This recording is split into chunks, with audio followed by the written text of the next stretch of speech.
이해가 안 돼 있다라는 것을 보여주는 것이 아닌가 그런 생각이 들고요.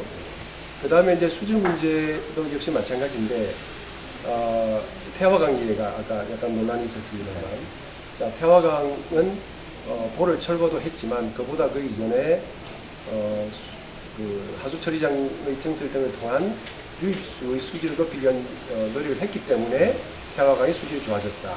그 다음에 준설했기 때문에 좋아졌다. 이렇게 주장하고 있잖아요. 근데 또 한 번의 주장은 이런저런 방법을 쓰다가 최종적으로 안 돼서 보를 철거했더니 수질이 좋아졌다라는 말이죠. 그런 거 보면 어느 쪽인가는 지금 잘못 알고 있는 것이죠. 그런 사실은 좀 더 우리가 확인할 필요가 있는 것이고, 제가 알고 있기로는 부자 쪽인 것 같습니다. 물론 좀 더 확인해 봐야 되겠지만요. 그런 면에서 본다면 전반적으로 이 4대강 사업에 대한 이해가 부족한 상태에서 마치 그 학예 발표하는 것처럼 외워서 알려주는 그런 역할만 하고 있는 것 같아서, 생태 전문가로서 과연 이렇게 이런 그 행동을 해야 되는가, 이런 입장을 가져야 되는가에 대한 애처로움이랄까요, 인간으로서 연민이랄까요, 이런 것도 생기네요. 인간에도 연민, 저도 이제 아까 그 노트북에 기록을 하면서 연민이라는 단어가 떠올랐었습니다. 네네. 그리고 또 하나의 문제는 준설토에 관한 문제를 아까 얘기했었는데요. 그 본인이 직접 우리 할머니가 얘기할 때 옛날에 쓰레기는 강물에 버리는 거라고 얘기를 했었고요. 네. 그런데 그 준설토를 가지고 토지 리모델링을 한다고, 농토 리모델링을 한다는 이야기를 많이 하고요. 지금 현재 4대 공사에서 가장 크게 이슈가 되는 게 사실은 준설토들이지 않습니까? 네. 많은 국민들이 준설토에 많이 매몰이 되어 있는 것 같고요. 근데 준설토의 그 농토 리모델링에 관해서 박사님께서 어떻게 생각하십니까? 준설토가요, 지금 그 양이 어느 정도 되느냐면, 금강구역의 경우에는 약 한 60년 내지 80년에 걸쳐서 사용할 수요량을 2년 만에 지금 생산해내는 셈입니다. 그러니까, 원래 1년 생산해서 1년 사용하는 것이 맞지요. 경제적으로도 맞고 환경적으로도 맞습니다. 해마다 국토해양부에서 골재 수급 계획을 세우지요. 그래서 각 하천별로, 각 지역별로 올해는 얼마만큼의 골재를 생산해라 이렇게 할당을 해주죠. 그 양만큼 생산해서 그 양만큼 쓰는 거죠. 근데 이게 60년 내지 80년 동안 사용해야 될 그 분량을 2년 동안에 걷어내니까 처리할 방법이 없는 거죠. 4대강 사업을 해서 준설을 한다. 그러면 홍수기가 내려간다고 했지요. 홍수기가 내려가면 기존의 논이나 밭은 더 안전해지죠, 홍수에 대해서. 그런데 왜 더 쌓아야 됩니까? 자기 모순이죠. 그러니까 그런 모순이 있을 뿐만이 아니라 좀 흙을 쓸 데가 없으니까 리모델링이라는 이름으로 사용하는 거지요. 그래서 이제 리모델링도 두 가지 관점에서 봐야 되는데, 한 가지는 물론 토질 조사를 하겠지만 그 하천의 준설토가 그 다양한 입자가 있을 거거든요. 아주 가는 것이 있는가 하면 조금 굵은 것도 있을 거라고요. 아주 가는 입자들은 농토로서는 적절하지 않지요. 그래서 어느 정도 농토에 적합한지를 판단한 다음에 써야 될 것이고요. 걱정이 되는 건 뭐냐면, 대부분이 하천에는 그 사질토가 많거든요. 사질토는 논농사에는 적합하지 않죠.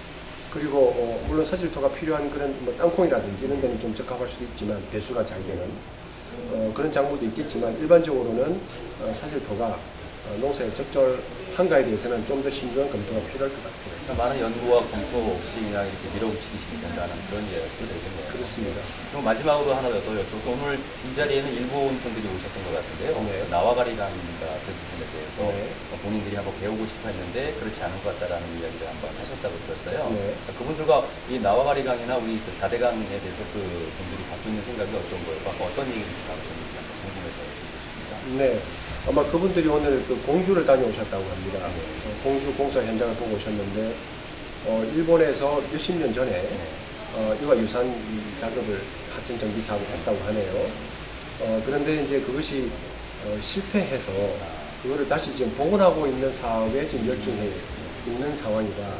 그런데 왜 한국은 몇십 년 전에 일본이 잘못했던 그 실수 사례를 왜 여기서 성공 사례처럼 생각하고 그걸 따라가려고 하느냐, 안타깝다, 가슴이 아프다, 그런 얘기를 했습니다.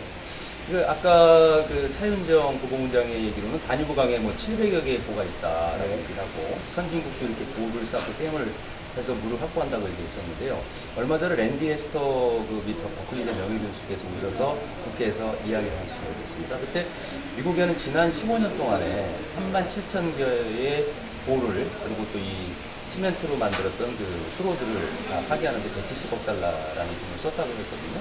그런 사례들이 있음에도 불구하고 왜 이렇게 빠른 시간 안에 이 공사를 해야 되는지, 마지막으로 교수님의 시각은 이번에는 어떠신지 그걸 묻고 싶습니다. 저는 엔지니어이기 때문에 네.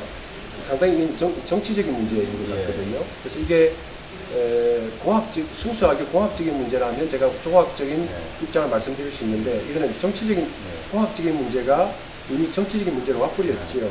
그렇기 때문에 제가 그게 코멘트하는 것은 적절하지 않습니다만, 그러나 가장 꼭 말씀드리고 싶은 건 적어도 이 정도 대규모 사업이라고 한다면 적어도 준비 기간은 10년 이상은 돼야 될 것 같습니다. 준비 기간 10년에다가 시행 기간 한 20년. 그래서 한 적어도 3, 40년 정도의 그 스케줄을 가지고 이런 작업을 해야지 그나마 성공 확률이 높아지는 거죠. 실패 확률이 그만큼 낮아진다는 뜻이죠.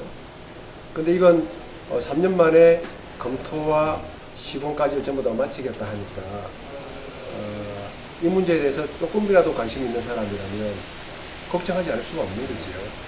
그래서 이것이 저도 개인적으로는 이 4대강 사업이 성공하기를 바랍니다. 근데 현재로 봐서는 글쎄 결과적으로 성공할지도 모르겠습니다만 적어도 현재의 추세로 봐서는 성공할 가능성은 매우 낮구나라는 생각을 하게 되는 거죠. 실제로 어제 그 구미보에서 그 수문을 울리는 시운전을 하다가 균열이 났다고 그러는데요. 한번 그 구미보도 가보신 적이 있죠. 구미보가 어떤 상태인지 궁금해하는 분들이 많아서 공학적으로 한번 구미보에 대해서 한번 먼저 설명해 주시면 인터뷰를 마치도록 하겠습니다. 아주 자세하게 알지는 못합니다만 지금 수문 제작에 관련해서는 여러 가지 문제가 있습니다. 어떤 문제냐면 그 수문의 설계도와 그 다음에 구조물의 설계도가 서로 맞아야 되거든요. 근데 지금 수문 설계 따로 구조물 설계 따로 되어 있기 때문에 다행히 맞는 데도 있지만 안 맞는 데도 있을 겁니다. 그렇게 되면 나중에 수문을 뜯어고치거나 구조물을 고쳐야 되는 그런 사례가 생길 수도 있습니다. 이번에 구미보에서 생긴 것은 구조물이 아직 완성되지 않은 상태에서 수문을 달다 보니까 무너진 거라고 지금 얘기를 하고 있는데 꼭 그러한 문제만은 아닌 것 같습니다. 아마도 조금 전에 말씀드린 수문의 설계도와 구조물의 설계도가 일관성 있게 만들어지지 않았기 때문에 이런 사례가 발생하지 않았느냐 그런 걱정을 하게 됩니다. 종합해보면 이런 4대강 공사들이 뭐 모든 국민들이 다 성공하길 바라겠지만 이제 공학적으로나 생태학적으로 이렇게 점검을 거치지 않고 준비를 안 거쳤으면 큰 재앙이 오는 것을 교수님께서 걱정을 하시는 거예요. 걱정하는 거죠. 그런 재앙이 없기를 바라는데 그런 재앙이 닥쳐올 거라고 예견을 하시겠습니다. 공학적으로. 예견이 되니까 제발 그런 일이 생기지 않았으면 좋겠다라고 기도하고 있습니다. 고맙습니다. 함께 기도하도록 하겠습니다. 감사합니다.